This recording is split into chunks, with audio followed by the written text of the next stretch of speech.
Hi guys, James at Rampant Lion Reviews again for you today with another beer review. For this one we are going to head to Ireland once again, and this is only my second review that I've done from there. It's very hard to get Irish craft beer. We've got two of them here that we can get in Sweden, and this is the second one, but even back in Scotland it's very difficult to get Irish craft beer, but I would love to do more Irish reviews. But anyway, for this one we are going to go to Dublin, the capital city of Ireland, and we're visiting Porterhouse Brewing Co, who are one of the quite well established craft breweries over there. And this one is the plain porter. Comes in at 5%, and even though it's called plain porter, it is in fact a dry stout, or an Irish stout, which is I guess the Irish stouts were always a little bit drier and a little bit more bitter than the other stouts. The other ones tended to be a bit more sweet and malty, but these ones tend to be a little bit more bitter and dry, so it's a very distinct Irish beer style anyway, but it should be very nice. This beer is rated quite highly on Rate Beer, and it has won various medals and things, and it's a bit of a cult classic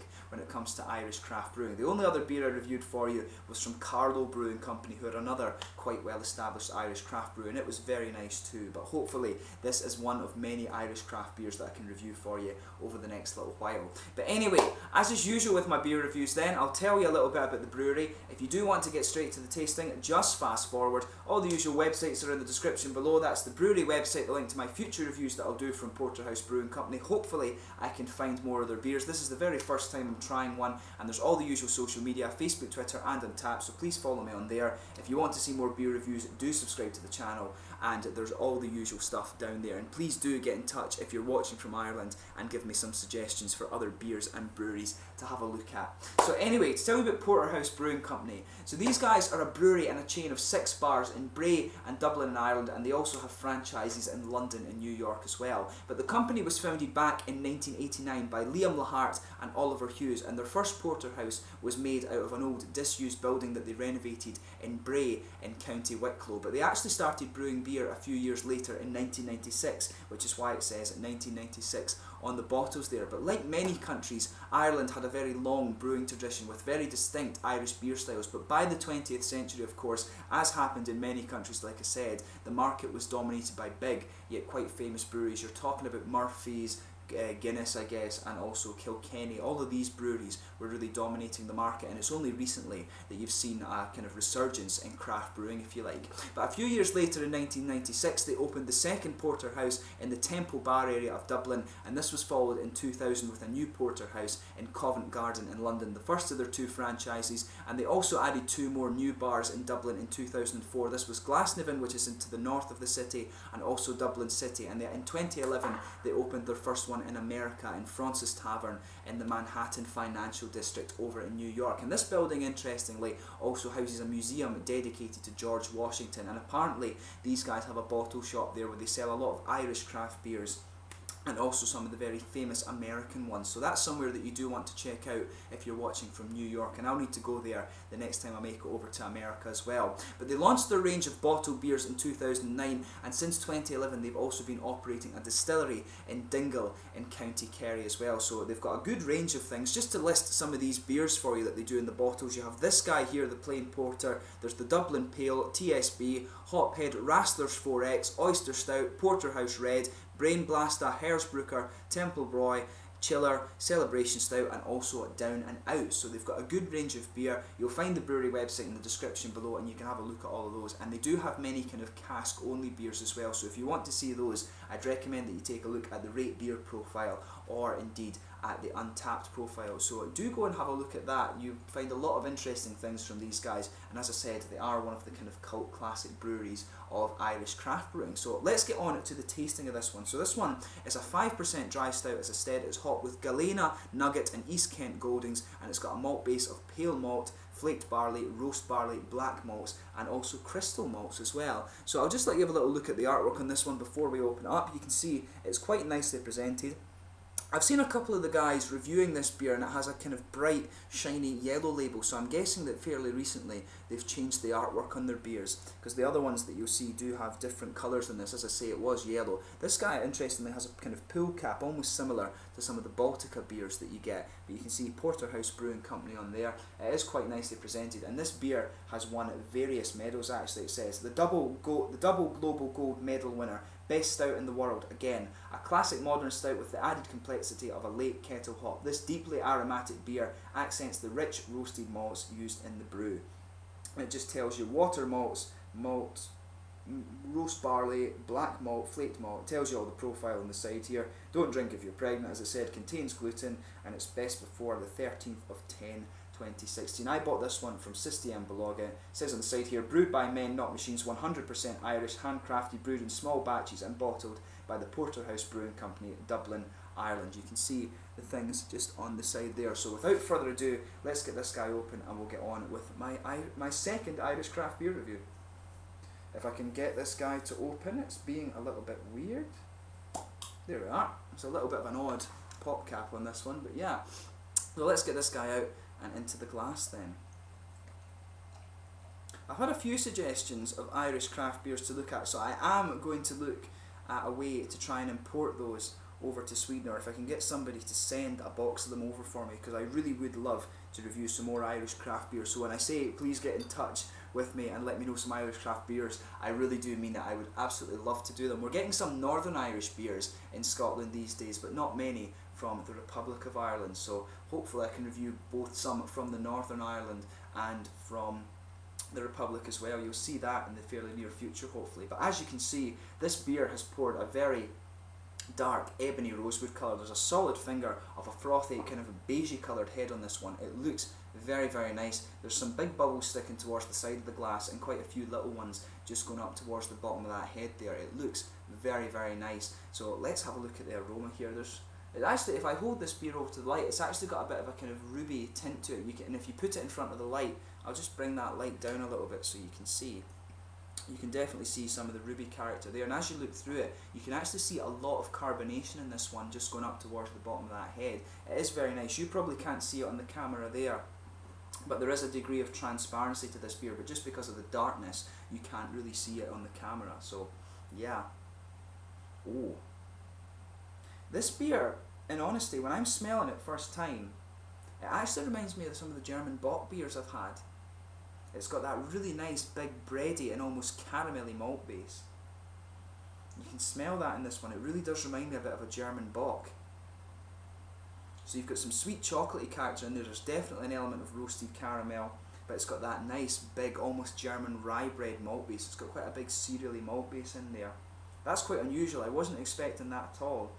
It does really remind me of some of these beautiful German Bock beers. One of my favourite styles of beer, incidentally. I don't think I've tried too many dry stouts on the channel for you. A lot of stouts and a lot of sweet stouts, but I don't think too many dry stouts on the channel, so this one should be quite interesting. When you sugar this beer up though, you start to get more of the darker malts out of this. You get a lot of chocolatey character. It becomes very sweet, in fact. Some nice chocolatey malts in there, maybe just a little kind of hint of licorice, and there's a definitely woody kind of nutty note coming out of this one. And you can smell a bit of earthy hop character, maybe some kind of grassiness. Of course, when you've got Galena and East Kent Goldings and things in it, you get a little bit of citrus from Galena, but you don't really pick up too much of that. It smells more like a kind of floral, aromatic hop. East Kent Goldings, of course, are going to give you, and Nugget too, they give you this nice grassy and slightly earthy character. They're very good hops for dark beers. English hops always are because of the earthy character that you get. German hops can be as well. But it smells very, very nice. Nice bready malts, like I said, some sweet chocolate. Quite a lot of the kind of German rye bread elements, some woody and nutty notes in there as well. And it really does remind me of a German Bock beer. There's a little bit of a fruity character. It's almost like red, kind of red candied fruit, if you like. I always describe it as like these sort of candied, these little heart-shaped sweets that you get in Haribo Star Mix. Reminds me a lot of that. But yeah, without further ado then, let's get stuck into this beer. As I always say, give it a smell before you get stuck in. So this is the plain porter from the Porterhouse Brewing Company in Dublin, Ireland. Sláinte.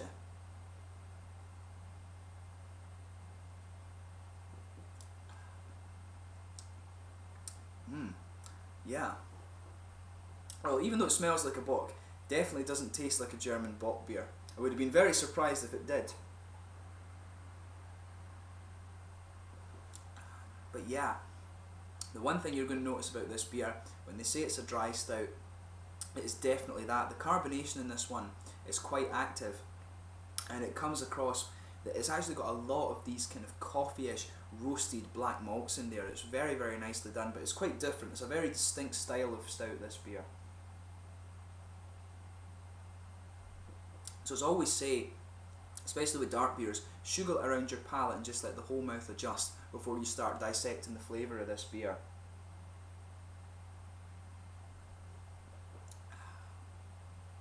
So yeah, there's a good bit of sweetness in the malt base here. You've got a bready base that just kind of it just blankets the middle of the tongue, and the other flavours just build on top of that.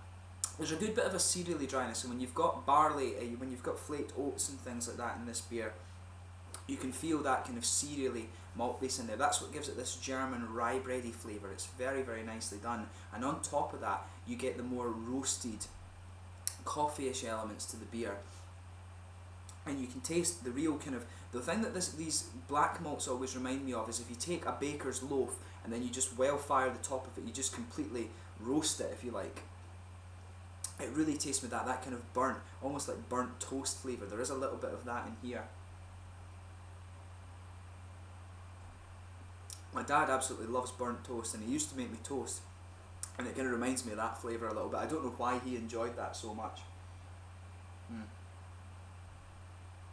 But yeah, that burnt bready character just sits in the middle of your tongue, and you can feel the dryness from both the cereal and the sort of coffee and burnt kind of burnt bread crust elements in there. You can just feel that dryness building, but right in the middle of the tongue you get the chocolatey sweetness. There is a kind of underlying woody, kind of nutty element to this beer as well, but that's very, very subtle. You could be forgiven for not noticing that in this, but it's definitely there.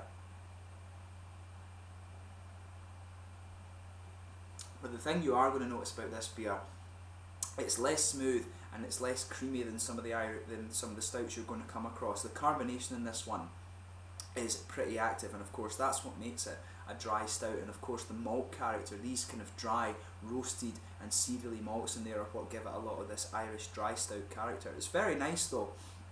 If you move out to the back corners of the palate, you can detect the nice earthy hops, and as you come further forward, it starts to smooth out a little bit. You've got a bit of dryness on the very front corners of the palate, and then it smooths out as you go around the front curve of the tongue there. It's a bit grassier there, maybe a little bit floral, but overall the hop character is mainly earthy on the sides of the tongue and just a bit more grassy and floral as you come around that front thing. When you've got Galena, Nugget and East Kent in there, that's what you expect. You expect a nice earthy hop, maybe just a little bit of citrus too from the Galena and probably the Nugget too, but mainly floral and grassy. Pardon me.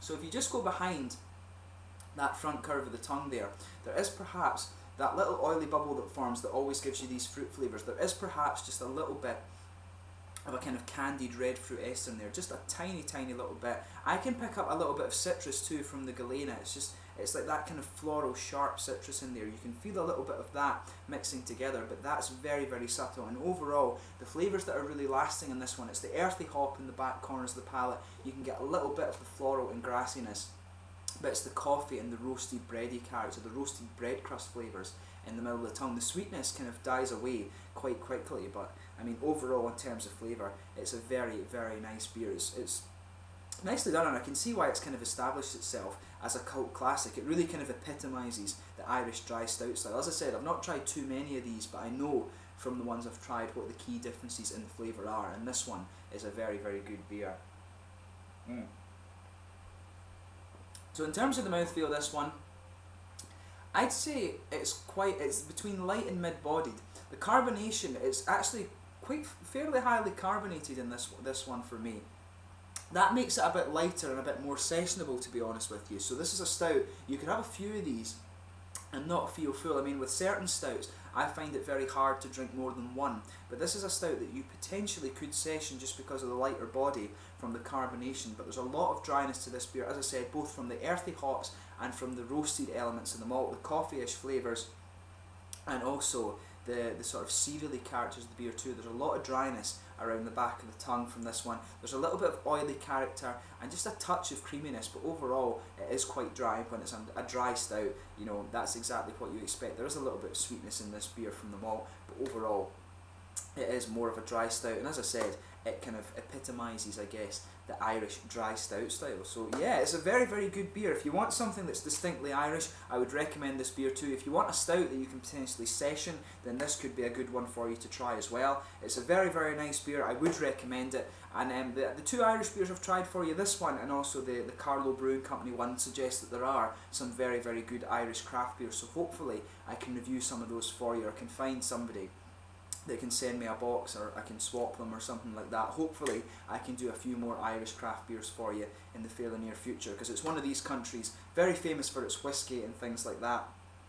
But the beers, of course, will be very good too. So yeah, as always, I hope you've enjoyed this beer review. If you have tried the beer before, let me know your own thoughts on it in the comment section below. I thank you once again for watching my beer reviews. If you're watching from Ireland, please do get in touch and let me know more beers and breweries to have a look at. I thank you for watching my beer reviews. Until the next time, please like, subscribe, share, all the usual YouTube stuff. Go and check out the social media things, but most importantly, go and check out Porterhouse Brewing Company in Dublin in Ireland, and hopefully I can get over there and have a look at their pubs once again fairly soon. But thank you again for watching, and I'll catch you soon. You've been watching Rampant Lion Reviews. Cheers.